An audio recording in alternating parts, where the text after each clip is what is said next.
우리 한번 옆에 분하고 인사하면서 말씀 들었으면 좋겠어요. 메리 크리스마스로 인사할 거예요. 둘, 셋. 메리 크리스마스. 어제 저는 아주 행복하고 기쁜 전화 한 통을 받았는데요.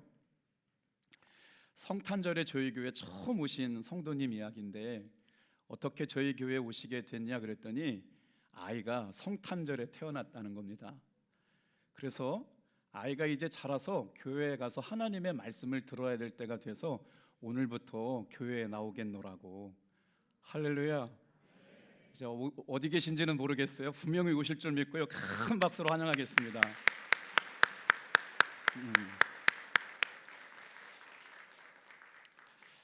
오늘 저와 여러분들은 성탄절 거룩한 아침 성탄절 예배를 드리기 위해서 오셨는데, 저는 오늘 나는 예수님을 믿습니다 라는 제목으로 함께 말씀의 은혜를 나누려고 그래요. 오늘은 예수님께서 육신의 몸을 이 땅에 입고 오신 거룩한 성탄절입니다. 어떻게 우리는 예수님을 구주로 영접하는 사람이 되었을까요? 오늘 말씀해 보면 예수님을 구주로 영접한 사람이 되었기 때문에 예수님께 엎드려 절할 수 있다. 사도 요한이 성경 말씀을 기록하게 되었는데, 성경 말씀을 기록한 이유를요, 놀랍게도 요한복음 20장 31절에는 이렇게 설명해요. 같이 한번 한 목소리 읽어볼게요. 시작. 오직 이것을 기록함은 너희로 예수께서 하나님의 아들 그리스도이심을 믿게 하려 하며, 또 너희로 믿고 그 이름을 힘입어 생명을 얻게 하려 함이니라. 말씀을 듣다 보면 그냥 훅 지나가게 되는데요, 말씀을 잠깐 띄워줘 보세요. 사도 요한이 성경을 기록한 이유와 목적을 뭐라고 기록하느냐? 예수님께서 하나님의 아들 그리스도이심을, 다 같이 한번 따라해 볼게요. 믿게 하려 하며, 너희로 믿고 그 이름을 힘입어 생명을 얻게 하려 함이라. 그러니 예수를 믿고 살아가는 사람들에게 부어주시는 은혜가 뭐냐? 예수를 믿음으로 말미암아 그리스도를 만나게 하고 그 이름을 믿음으로 말미암아 생명을 누리게 하려 함이라. 오늘 이 시간 여러분, 우리에게 참된 생명을 주시려고 찾아오시는 예수님을 마음으로 믿어 고백할 수 있는 여러분 되기를 축복합니다. 그러면서 예수님을 믿으면 우리의 삶에 어떤 변화가 일어나는가, 예수님을 믿는다는 건 어떤 의미가 있는지 세 가지를 묵상할 텐데요. 첫 번째로 한번 따라해 보시겠어요? 내 영혼에 구원자가 생겼다는 것입니다. 오늘은 처음 교회 나오신 분도 계신 것 같아요. 아주 오랫동안 교회를 다니신 분도 있을 것 같아요. 그런다면 우리는 대답할 수 있어야 될 것 같아요. 내가 예수님을 믿는 이유. 누군가가 오늘 성탄절에 교회를 다녀오셨는데 예수를 믿는 이유가 무엇인가 묻는다면 우리는 대답할 수 있어야 합니다. 우리 한번 고백해 볼까요? 내 영혼을 위하여 구원자가 생겼습니다. 예수님을 믿는 가장 첫 번째 중요한 이유, 내 영혼을 위한 구원자가 생겼다. 예수님을 믿는 가장 중요한 이유가 뭐냐고 묻는다면 누가복음 2장 11절 말씀을 설명할 수 있으면 좋겠어요. 다 같이 한번 읽어볼게요. 시작.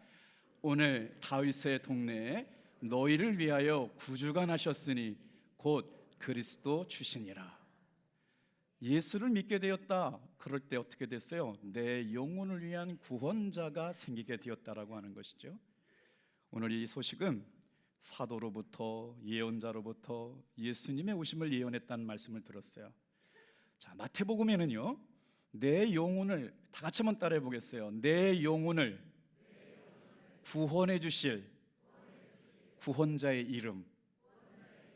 자, 뭐라고요?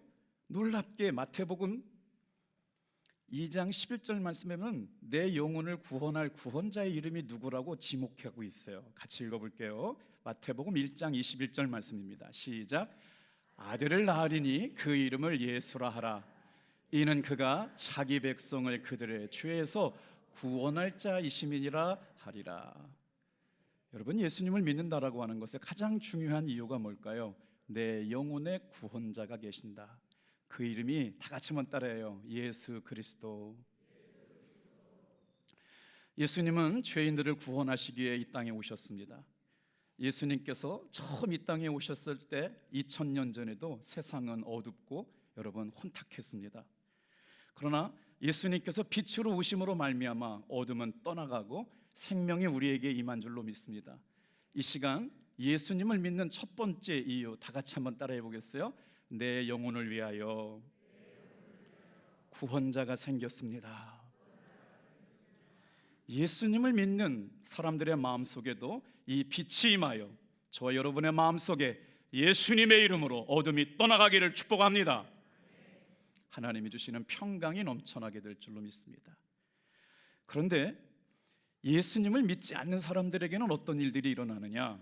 오늘 그 평안과 빛을 경험하지 못하고 살면서 죄에서 벗어날 수 없고 죽음의 문제로부터 해결받을 수 없는 이들은 뭐냐면 예수를 믿지 않는 사람들에게는 삶의 소망이 없다는 것이었어요.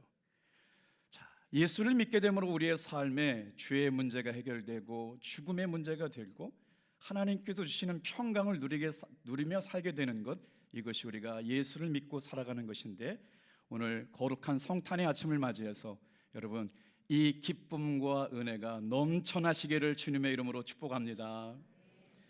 예수를 믿는다라고 하는 것의 첫 번째 의미를 생각해 봤고요. 두 번째 의미를 생각해 보겠습니다. 다 같이 한번 따라해 볼게요.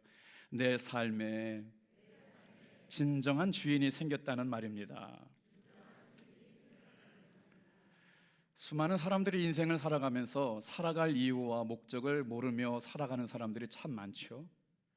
어떻게 보면 삶의 이유와 목적이 분명한 사람은 행복한 사람입니다. 그런데 주변에는요, 왜 살아야 되는지를 잘 모르고 살아가는 사람들도 많이 있어요.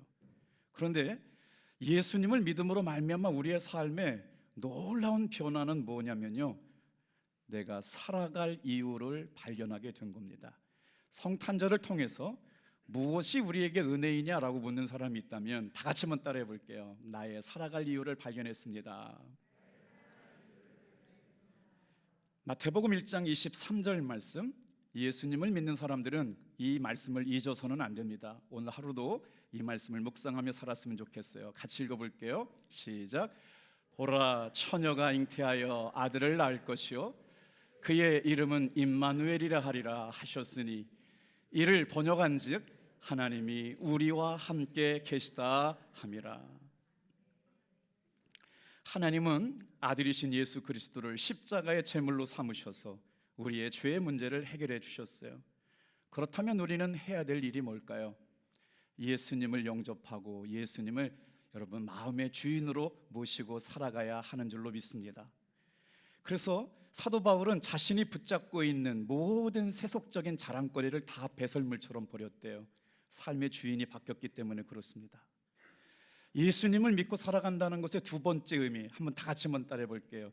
내 삶에 진정한 주인이 생겼습니다. 여러분 생각을 좀 하면서 말씀을 따라해 주시길 부탁드려요. 첫 번째는 내 영혼을 위한 구원자가 생겼다. 두 번째는 내가 내 인생의 진정한 주인이 생겼다. 여러분에도 과연 그렇게 예수님을 영접한 믿음의 고백이 있나요? 그런데요, 예수님을 믿는 대표적인 사람 가운데 사도 바울이라고 하는 사람이 있어요. 자신이 예수님을 구주로 영접하면서 어떻게 살아가느냐 이렇게 고백했어요. 이제 나는 그리스도와 함께 죽고 함께 사는 사람이 되었습니다. 예수를 믿는다라고 하는 것의 진정한 의미는 뭐냐? 다 같이 한번 따라해 볼게요. 내가 예수님과 함께 살고 예수님과 함께 죽는 사람이 되었습니다. 예수님의 삶의 주인이 된 사람은 어떻게 되느냐? 자신의 살아갈 삶의 이유를 발견하게 됩니다. 오늘 이 땅에서 살아가는 날 동안 한 사람 한 사람 한 사람이 주님이 주인 되어 주심으로 말미암아 삶의 이유와 목적을 발견하는 그런 성도들 다 되시기를 주님의 이름으로 축복합니다. 오늘은 세례받는 분이 12분입니다. 성인 세례 5분, 유아 세례 셋, 아동 세례 넷, 그래가지고 12분이 세례를 받게 되는데, 세례를 받는다는 것의 진정한 의미가 뭔가를 사도 바울은 이렇게 고백합니다. 로마서 6장 3절 4절 말씀, 자신의 삶에 변화가 일어났다는 거예요. 자신의 삶에 예수님을 주인으로 모시고 나서 삶의 이유와 목적이 생겼는데 거룩한 삶의 변화를 사도 바울은 이렇게 얘기해요. 어떤 변화인가? 같이 한번 읽어보겠습니다. 시작. 무릇 그리스도 예수와 합하여 세례를 받은 우리는 그의 죽으심과 합하여 세례를 받은 줄을 알지 못하느냐? 그러므로 우리가 그의 죽으심과 합하여 세례를 받음으로 그와 함께 장사되었나니 이는 아버지의 영광으로 말미암아 그리스도를 죽은 자 가운데서 살리심과 같이 우리로 또한 새 생명 가운데서 행하게 하려 함이라. 우리가 요한복음 20장 31절 말씀을 읽었거든요. 예수님을 구주로 영접하게 되면서 내 영혼의 구원자가 생겼다. 예수를 믿음으로 말미암아 내 인생의 참된 주인을 발견하게 되었다라고 고백한 사도 바울이 자신의 인생이 예수를 믿음으로 말미암아 변화가 되었다는 거예요. 어떤 변화일까요? 다 같이 한번 따라해 볼게요. 예수의 생명으로 새로운 삶의 길이 열렸다. 지금까지 우리가 살면서 예수님과 상관없는 삶을 살았습니다만 예수를 믿음으로 말미암아 예수님께서 공급해 주시는 새로운 생명의 삶을 살게 되었다는 거예요. 여러분, 오늘 저와 여러분이 예수님을 구주로 영접하고 예수를 믿기로 결단하면서 인생에 살아갈 이유와 목적이 분명해지는 여러분 되기를 주님의 이름으로 축복합니다. 자, 세 번째 한번 따라해 볼게요. 그렇다면 우리가 예수님을 믿을 때 우리의 삶에 어떤 변화가 일어나게 될까요? 성탄절의 세 번째 의미, 시작. 주님께서 주신 사명을 인식하는 날입니다. 성탄절에 우리가 하나님의 말씀을 묵상하면서 주시는 은혜를 어떻게 이해할까요? 우리 내면에는 끊임없이 수많은 생각이 생각나고 있죠. 누구를 향한 사랑의 마음은 관심에서부터 나옵니다. 그 사람의 관심이 입으로 자랑하게 되었죠. 사도 바울은 예수를 만나고 나서 인생 자체가 완전히 바뀌어 버렸습니다. 예수님을 사랑하는 사람은 예수님을 자랑할 수밖에 없죠. 예수님께서 여러분 마음에 믿어 의에 이르고 입으로 시인하여 구원하게 된 사람들에게는 다 같이 한번 따라해 볼게요. 예수님께서 나에게 사명을 주셨습니다. 오늘 세례를 받는 사랑하는 성도 여러분, 여러분의 삶에 예수님께서 예수와 더불어 살아갈 수 있는 새로운 사명을 부여받는 날인 줄로 꼭 기억하시길 바랍니다. 우리 사랑하는 성도 여러분, 여러분의 삶에 성탄의 이유를 묻는 분이 계시다면 예수님께서 주신 사명 따라 살아가는 여러분 되기를 주님의 이름으로 축복합니다.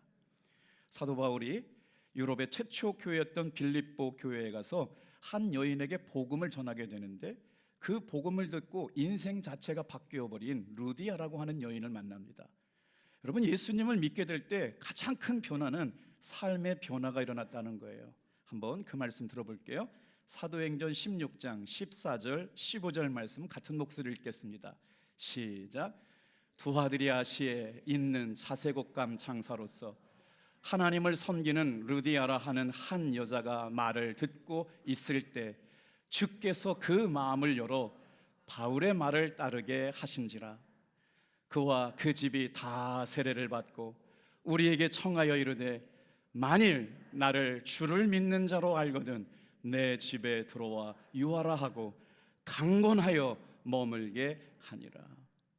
성경을 읽을 때 말씀의 은혜가 되는 게 있거든요. 여러분, 처음 만난 사람에게 예수의 복음을 소개했더니요, 놀랍게도 사도 바울이 전한 복음을 그대로 받아들인 한 여인이 있었어요.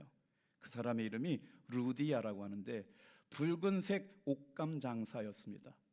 그런데 그가 여러분 원래 종교는 뭐냐면 유대교를 믿고 있었어요. 그런데 그의 삶에 어떤 변화가 있었을까요? 자신의 삶에 여러분 뭔가 채워지지 않는 마음에 헛헛함이 있었다는 거예요. 율법으로 자신의 삶을 의롭게 하려고 했지만 아무리 노력해도 그것을 채우지 못하는 헛헛함 때문에 뭔가 부족함을 느끼고 있을 때 사도 바울이 전하는, 다 같이 한번 따라합시다. 주 예수를 믿어라. 그리하면 너와 내 집이 구원을 받으리라. 그런데 이게 웬일입니까? 이 말씀을 듣고 마음이 뜨거워졌다는 거예요. 그리고 나서 순수하게 그 마음의 문을 열어 바울의 말을 초청하여 듣게 되고 뭐라고 말합니까? 다 같이 한번 따라해 볼게요.